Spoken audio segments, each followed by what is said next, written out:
Your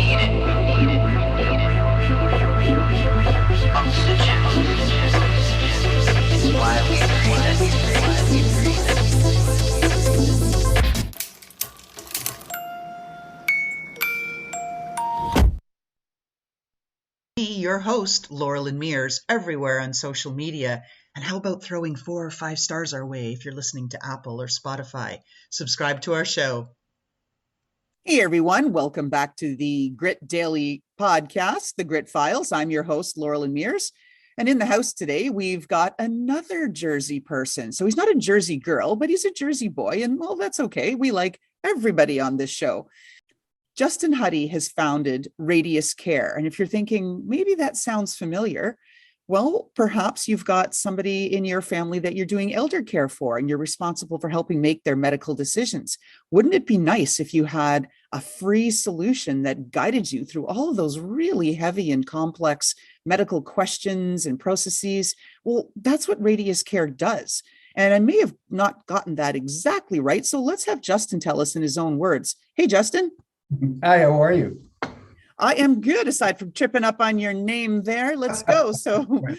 why don't you talk to us a little bit about Radius Care and what was the brainchild behind it that said, I need to create something like this? Sure. So to kind of discuss what Radius Care is, we'd have to first have an understanding of the health system and the current process. And so really what happens, as we are all aware, if you go to your physician and you have a new diagnosis, you're often told what that new diagnosis is. You're often stressed at the time of the doctor visit. That's why you have kind of skew in blood pressure and the rest of that. And then you go home and then you log on the internet and you start looking around on Google for, what is this diagnosis? What does it mean? Who are the best doctors? Maybe I'll go to Health Grades. Maybe I'll search around a bit. And the reality of the matter is you have to find a better way to kind of manage the post-diagnosis news. And really, that's what Radius is doing. We looked at that process model and we said, why is it that the physician tells the person, here's what's wrong with you? And then you go home and you try to educate yourself on that.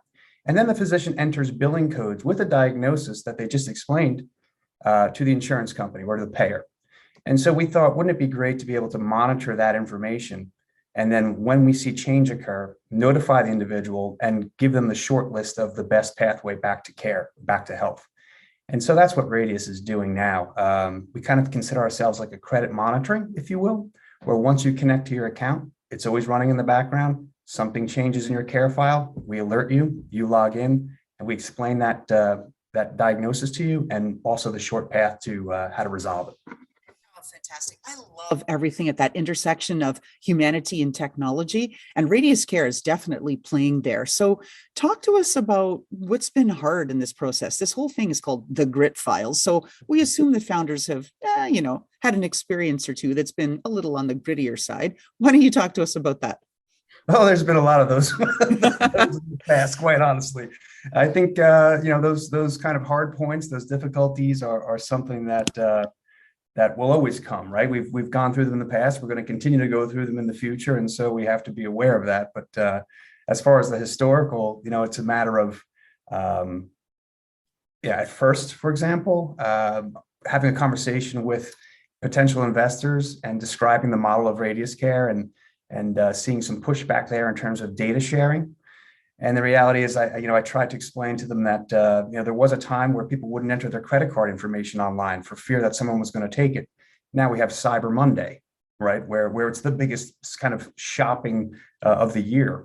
So the same is happening in healthcare. And there's actually been some studies done that show that people will share their health information in an anonymized way when they actually have a need, right? When there's something that's impacting them, they're more willing to share that health information. And so that's just an example of one of the things that you kind of have to position in the market space and know that the market, you're ahead of the market, and hopefully it's catching you.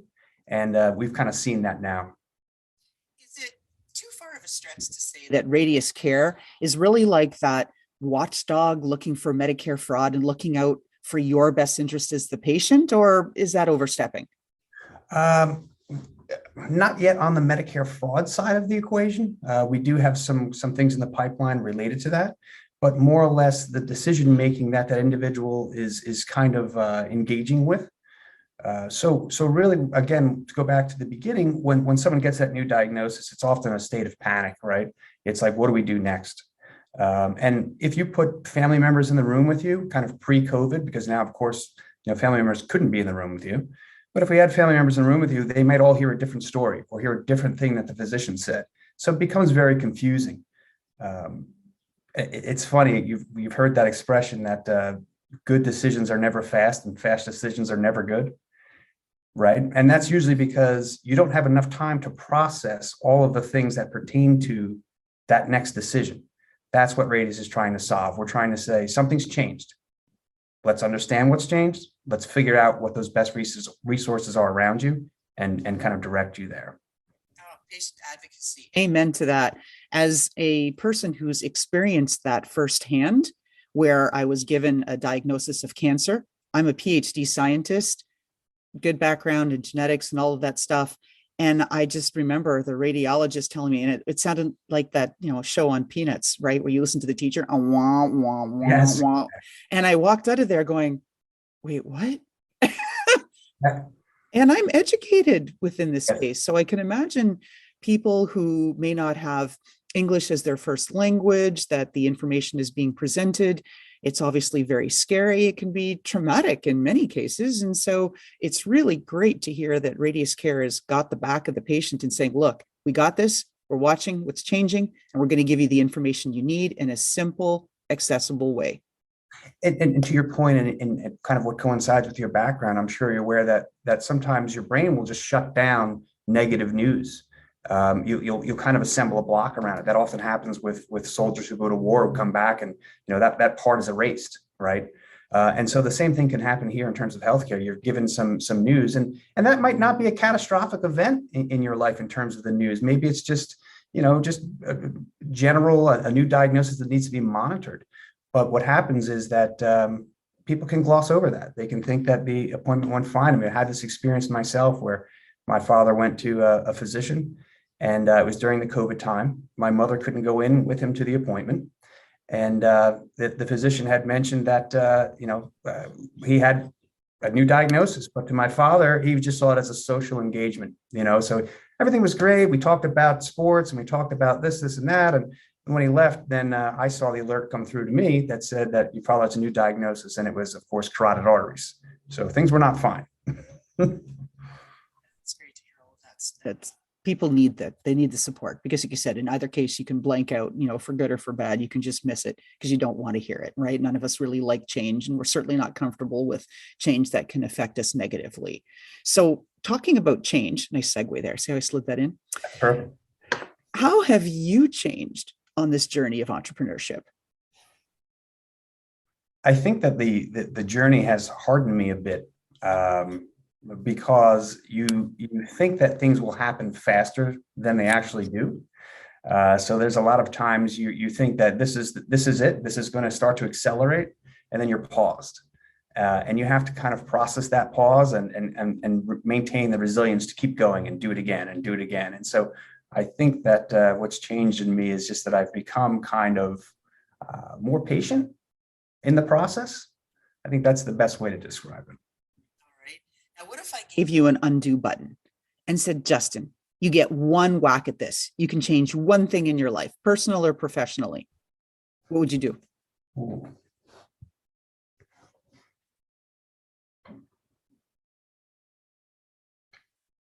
I think I would hit the undo button and undo kind of my own isolation. So I'll explain what that means.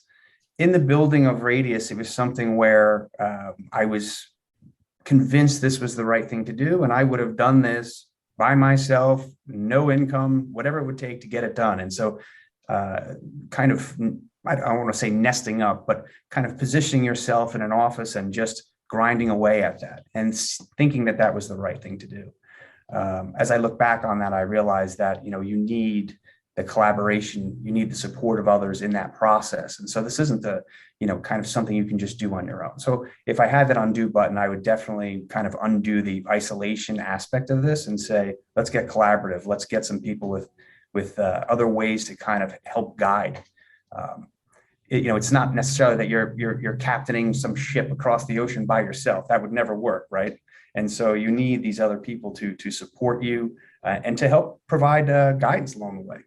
Oh, bingo, bingo. So with that level of self-awareness, then the next question I think really feeds into that. If I said, Justin, what's your kryptonite? What breaks you? Oh, time. Time is my kryptonite.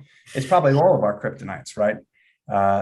Time is the kryptonite to every kind of early stage company, but also personally, it's time. And the reason for that is because, again, I have the tendency to think that I can map things out and that I should hit certain milestones by certain kind of time points.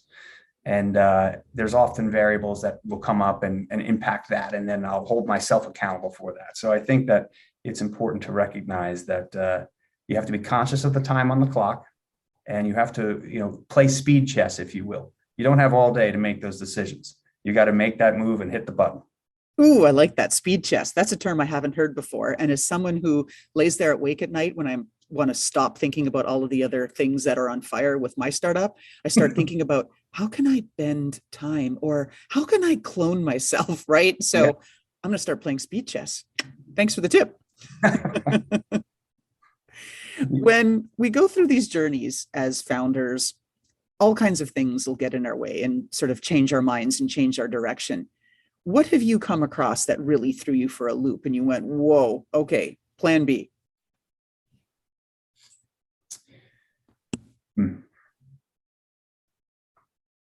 I think that there has been a direction that I anticipated that we would go. And so I was building in that direction. And then there are, outside factors that will kind of add pressure to that and make you kind of readjust the sails.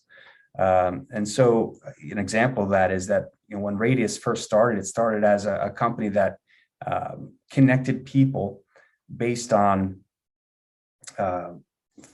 items in their health file to others who were recently diagnosed, right? And so what we were doing here is we were kind of matching, anonymously, we would have someone join the platform, we would import their health information and attach it to a screen name. And then if you had questions about certain ailments you were facing, you could ask other members who had that ailment and resolved it successfully.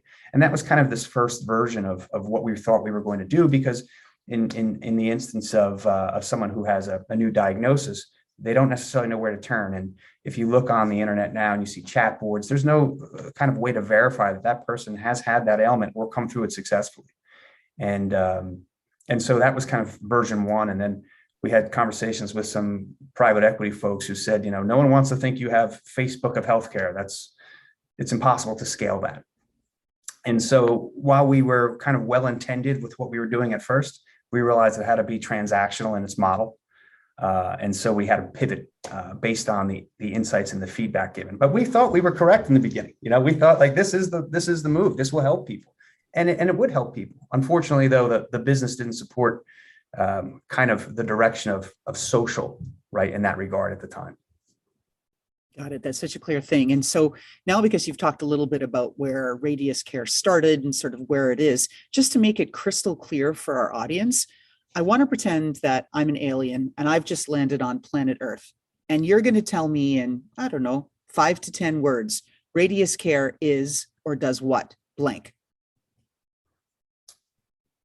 Radius Care is the voice for the patient side of the healthcare interaction. Got it. That makes it really easy. Now, where can our audience find you, and how can we help you? You're doing a great service here. Thank you. Thank you for that. The audience can go to myradiuscare.com, and that's the online presence. We also have apps in the App Store. And effectively, the way that they could be most helpful is just to spread the word. I mean, we all know someone who may be of the Medicare age. Those are the folks that have frequent interaction with the health system. And it's truly something that, 65 is a Medicare age, right? And so someone can go on and log on and use this themselves for their own needs, assess their care team, do other things with that. And we should also be conscious of the kind of the older side of that segment as well, where folks of that age used to turn to a phone book, right, for information. And so they're paralyzed trying to make decisions at times. And so this is kind of a way for us to step up and add value in their lives as well. How much do elders have to pay for this? It's a free service. It's free for anyone who has Medicare. They just connect their account. They do that through Medicare itself. We don't ask for their Medicare number or any other details of that effect. They just come from Radius Care, set up a username and password, and then Medicare itself authorizes us to connect. Oh, that's fantastic. A service that's approved by Medicare and free, like Medicare, to support the patients that need it the most. I knew there was great reason why I wanted to have you, this Jersey boy, on our show. Thank you for that, Justin. Thank you. All right, I've got one last question. It is our signature question. I know we've talked about some pretty big topics here on everything from pivoting as a startup to some of the trials and tribulations and the grittier side of trying to get through all of this, but this one's fun. So if I came down there, headed south of Jersey, of course, like I'm in North Jersey, right? What part? You're in South Jersey or Central Jersey? We would say Central Jersey. Yes, the part of Jersey that technically doesn't exist, right? Which is kind of fun, and that's a bit of a Jersey joke. The tech hub that it is. I agree. Newark's booming. I love everything that's being poured into there. I am like, go Newark. So back to the question. All right. If we got a chance to peek into your closet and there was a pair of footwear there that best represented you, Justin Huddy, your personality, and it personified everything you stand for and who you are. Talk to us about that pair of shoes, boots, whatever it is. Are you saying I'm an old shoe? Maybe, and that's okay if that's your thing. Hey. No, I think I would say I have a pair of boots that are, they look good. They're still stylish, but they might have a few scuffs on them. And maybe that's too telling, but, that's what I would say. That would describe, kind of my personality at the time. It's something where, it's been an interesting kind of run, right? So those shoes have a few miles on them, but they're still there. They still look good, and I'm still happy to have them in the closet. There you go, and they're still going strong, right? Absolutely. I love that. That's like one of the best analogies I've heard for a startup founder describing the footwear that personifies them. So thank you for playing that game with me and our audience. And so with that, Justin Huddy, founder of Radius Care, a Medicare solution helping patients make better decisions and keeping track of all of the stuff that's so hard to keep track of when you're going in and out of appointments. Thank you so much for being on our show today. Thank you for having me. I appreciate your time. And how about that fantastic intro by Touch Circle?